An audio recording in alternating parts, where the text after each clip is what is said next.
Alright. Beep, beep, beep, beep, beep, beep, beep, beep, beep, beep, beep, beep, beep. That's going to make more sense later on. Hey, how we doing, ladies and gentlemen? Eric, back again. And it is, I've named this one Surreptitious Sunday. Surreptitious Sunday. You know what? I knew the word surreptitious, but I didn't really know the true definition, so look it up if you don't know it, but this should be fitting and you'll understand why I named it Surreptitious Sunday in a little bit. This is going to be a fun one, nothing serious, nothing having to do with the predicament that's going on right now in the world with regards to the coronavirus.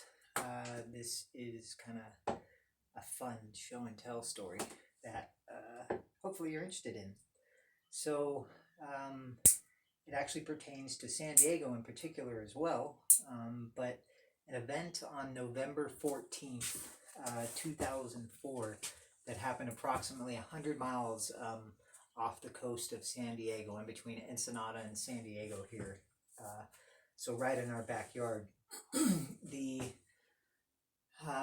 Nimitz aircraft carrier was involved in a naval exercise out there with several other ships, just doing some routine exercises with aircraft involved as well. The Nimitz had a group of pilots and a squadron called the Black Aces. They were flying Super Hornets, which happened to be the cream of the crop, basically, in 2004 as far as aircraft are concerned and the flight characteristics and capabilities they had. I'm going to tell you a name of someone who's very important in this story, and I cannot pronounce his last name for the life of me. His name was Commanding Officer Brett or David. David, like Favre. It's like one of those Louisiana French type names. I'm going to call him Commander F from now on, because I just can't say Favre or whatever his name is again and again. So he's important because him, along with several other sailors and pilots and radar techs, are directly involved in not only being visual witnesses to the events that occurred, but also secondary witnesses as they kind of saw the events unfold on their radar.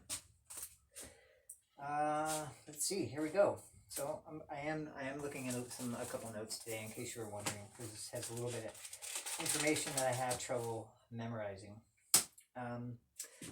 Quick note about the Super Hornet. The Super Hornet was a two-person aircraft, the pilot and a weapons officer. So there are two people in each of these aircraft. Like I said, these aircraft were very capable at the time, in both speed, maneuverability, and depending on what they were carrying at the time, their weapons as well. So at the beginning of this event, there were 4 aircraft that had taken off from the Nimitz, and they were flying around in the area doing air defense maneuvers. Now, in the middle of this exercise, Commander F received a communication from one of the other ships involved called the... Come on, Eric, you need to get that one down. Called the... Come on, dude. Get it together. Called the Princeton. There we go, the Princeton. I should have known, the Princeton. Now, the Princeton, I got to give you some details about the Princeton because it does pertain to the story. The Princeton, at the time, was a very high-powered radar vessel. It had a system on it called the Aegis Spy radar system, and this system had a very high resolution. In fact, it was so advanced that it was able to detect and track an object about the size of a baseball at a ceiling of approximately 80,000 feet. So this ship's radar system was no joke. The radar system 2 had recently been calibrated to make sure that it was operating correctly. And as a matter of fact, after the events that I'm about to describe, the manufacturers of this radar system were called out to the Princeton to do a recalibration to make sure, in fact, that what they had seen wasn't just artifact. And it turns out that the system was working just fine. So that was a little side note. So during these exercises, Commander Favre received a communication from the Princeton telling him to cease exercises because there was a real world threat that he was commanded to investigate. So Commander F and his wingman, so 2 of the planes broke off of the 4 and immediately changed vectors for the new area of interest that contained whatever it was that these radar operators were requesting them to go investigate. So Commander F and his weapons officer take off in full afterburner to the area of interest and are looking around not only on their own radar contained on their plane, but visually as well to see if they can come up with anything outside the ordinary. Now, Commander F had replied several times for more information regarding what it was that they were supposed to be looking for, and he received no further information. And it wasn't because they were hiding it from him. The radar operators truly didn't know what it was they were seeing on the radar. The signature that they were picking up was nothing they had ever seen before. So this was all kind of new to them also. So Commander F and his wingman, they had no idea what they were looking for, but they were looking intently. Now, one other thing I need to tell you about these pilots and weapons officers were not only are they trained to fight and do reconnaissance, but they're trained in very detailed observation and identification also. This is a very critical component to being a pilot because you need to be able to identify other things in the air, be them foreign or domestic, to a very high degree to deter any unfortunate circumstances from happening if misidentification happens to occur and subsequent bad news. Bad news if they misidentify something and subsequent actions taken against that misidentified aircraft.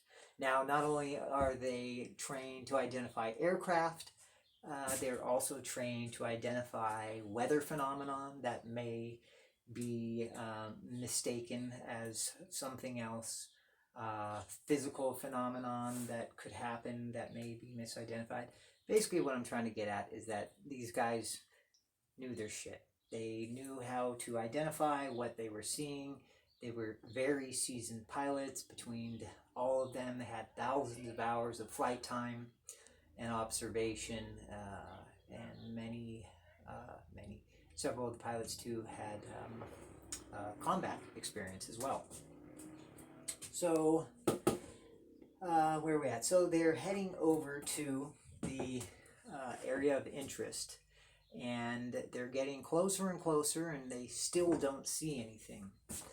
Now, over the comms, pilot Commander F hears the radar operator call out merge plot. Merge plot. Now, what merge plot means is that, according to the radar operator who's looking at a two-dimensional screen, the aircraft that Commander F is flying and the unidentified object that he's looking for have now, we'll do it this way, like if you're looking at the screen, have now merged together and it looks like they're one.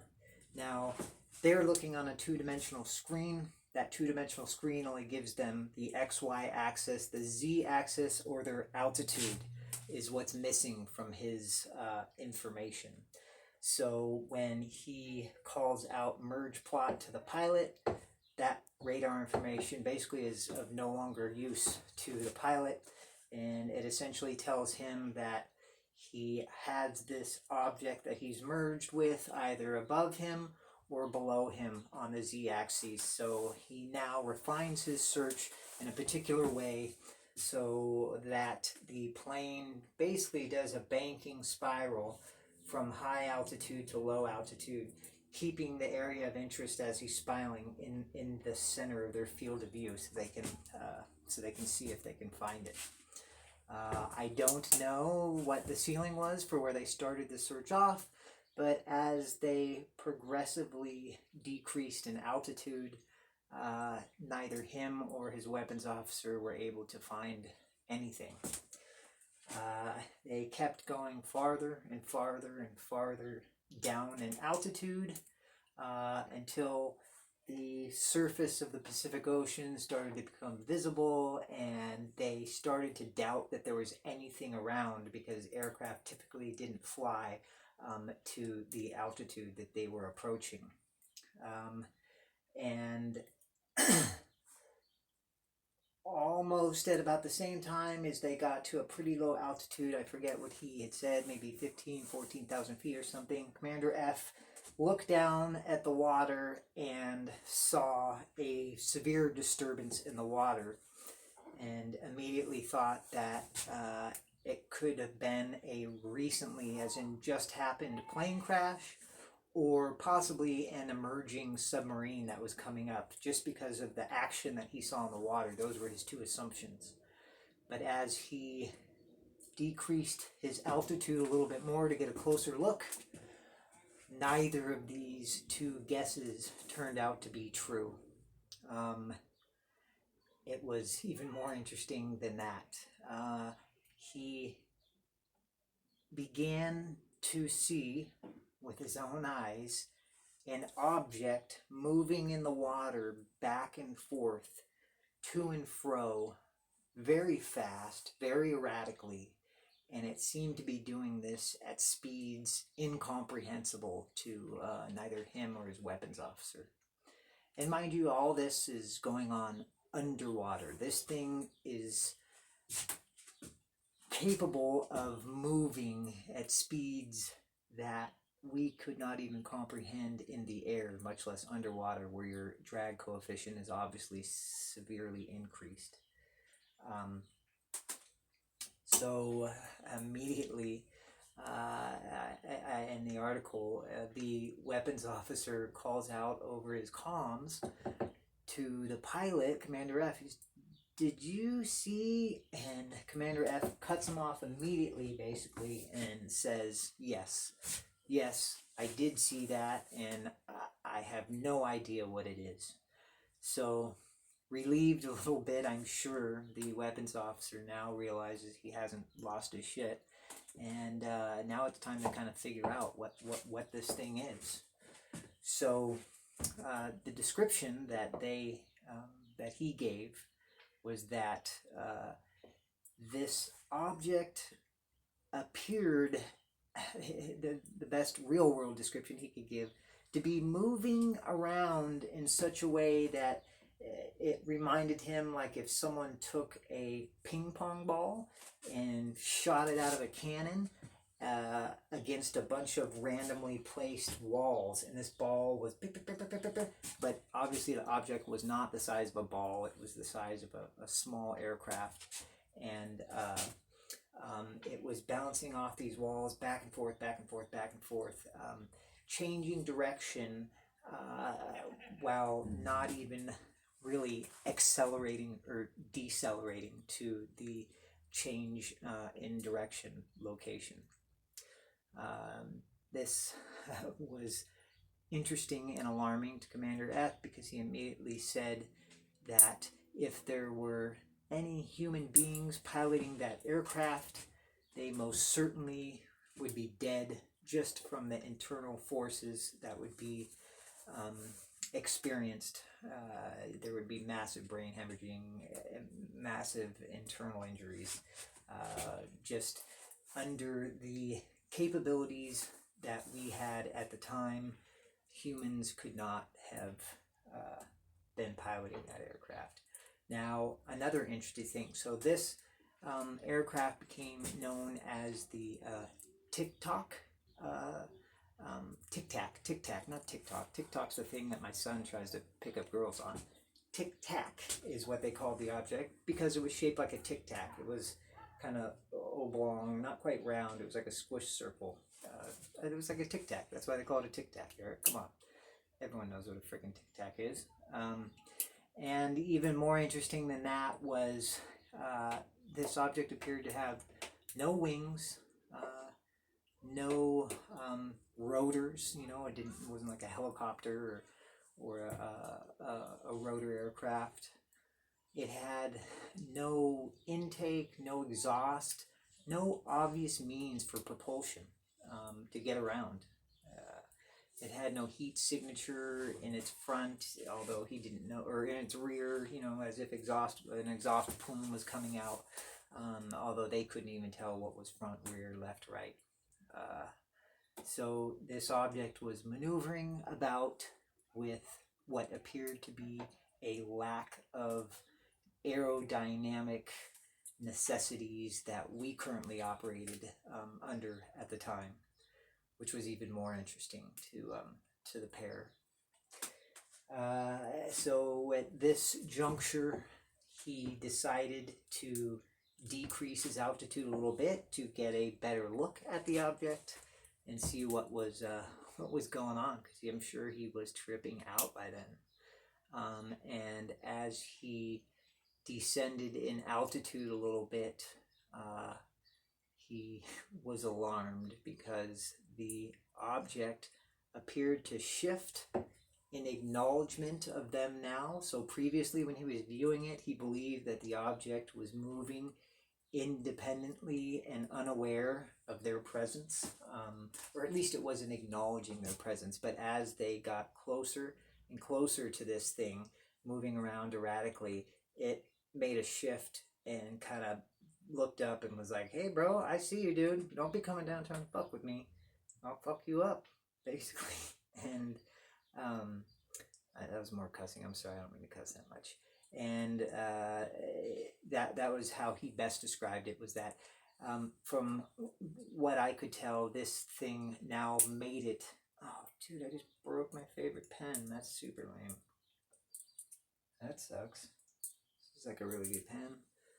I'm bummed I broke it.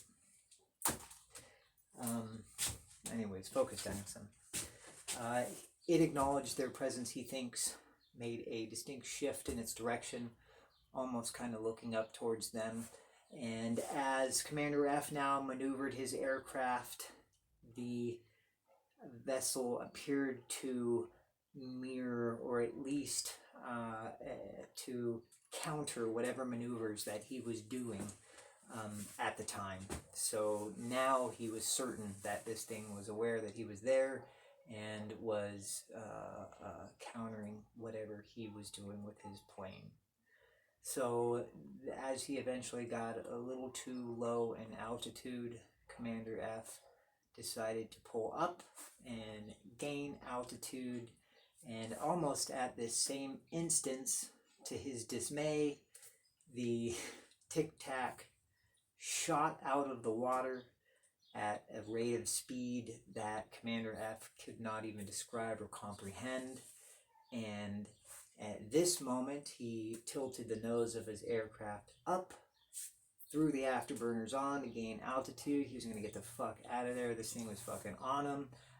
But he said by the time he could even reach the flight controls and do that, the Tic-Tac had come all the way up and passed literally right in front of the nose of their plane and disappeared off to the distance within fractions of a second. It was nothing that he could comprehend or digest at the time, and was most definitely impossible for any sort of aircraft, be it manned or not manned, to do at the time.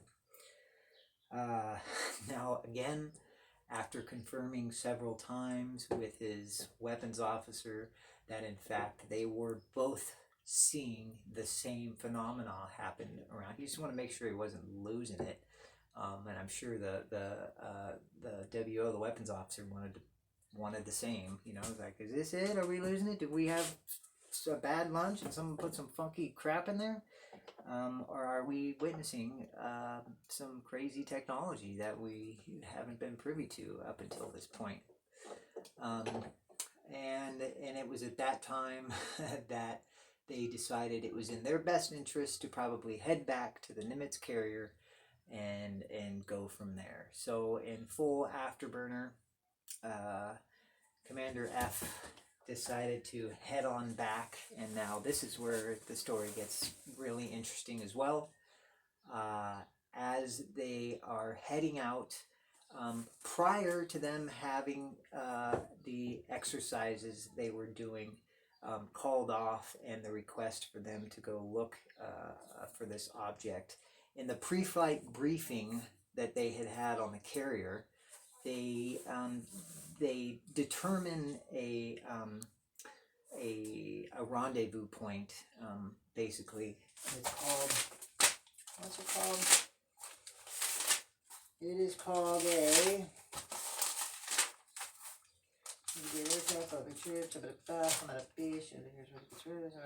cap point, CAPPOINT, a cap point. I don't know what the acronym stands for, but cap point.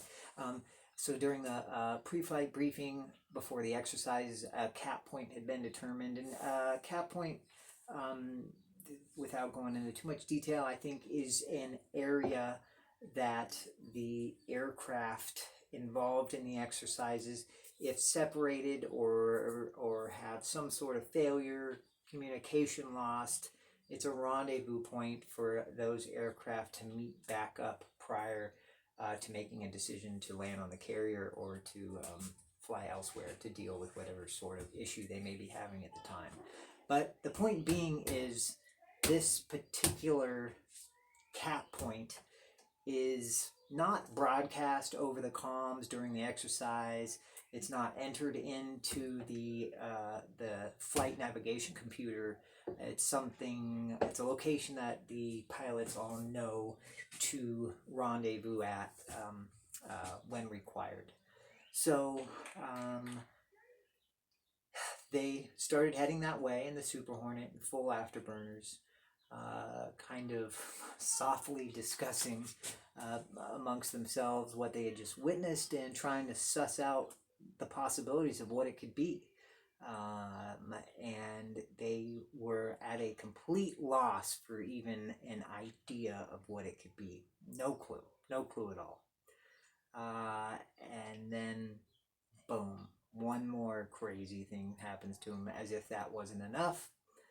They receive a erratic and somewhat concerned communication from the Princeton again and the radar officer, stating that the Tic Tac aircraft has just arrived at the cap point that you're flying to. Just a heads up. Now he's like, oh shit, what the hell? How is this possible? How could this thing know where we're going when no one should know where we're going? It can't, this can't be. This can't be. So the Princeton as well, during this time, and with the flight data that it had collected after tracking the Tic Tac to the cap point, did some calculations and were able to come up with some numbers as far as how this thing was operating aerodynamically. And they had determined that basically this craft was able to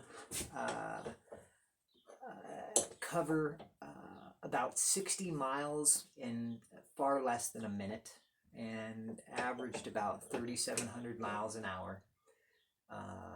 And from the point of when it left, it almost had instant acceleration, so it didn't ramp up to its highest speed, that 3,700 miles an hour. It just seemed to instantaneously go that fast, And upon arrival at the cap point, its deceleration was instantaneous as well. So it went from 3,700 to 0 in no time at all.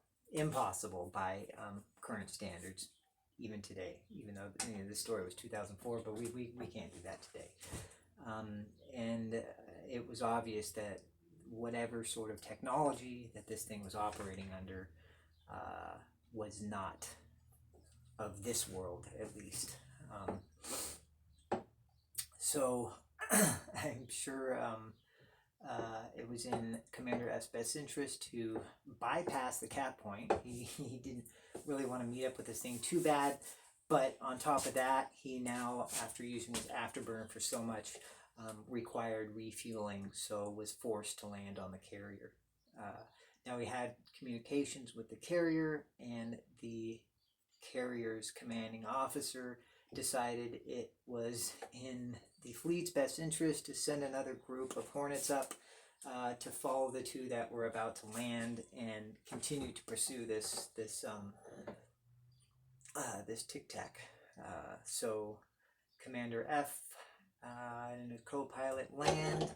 They go immediately into a briefing room with the subsequent pilots that are going to replace them, let them know what they had just seen, and then promptly the replacement pilots ask Commander F and his weapons officer if they had any more of those good ass shrooms or some acid or whatever they're taking, because it sounds like that shit is the bomb. And no, that did not happen. That did not happen. They were all sober, and this really happened. And after the debriefing, the two other Super Hornets took off, one of which had a FLIR attachment on it, in hopes of maybe capturing some heat signatures from it. So they were able to take off and locate this object, again with help of the radar from the Princeton, but the pilot of the aircraft that subsequently tracked it with the FLIR camera told whomever was interested or whoever he's reporting to, that his radar on his plane was being actively jammed as per a warning indicator that they get. So he was unable to use his own radar to find it, and it seemed that in fact this object was jamming its radar with some sort of capability. Now, radar jamming was possible at the time, but that was just kind of a fun little factoid. It just shows that this thing had various technologies that were able to interface with ours at the time. Now, FLIR images were taken of the object, and that data was returned to the Nimitz, and you can view that data online, actually, if you'd like. Do a search for Nimitz and tic-tac, and that will come up. Now, if all of that wasn't interesting enough, this is kind of where it gets even more interesting, for me at least.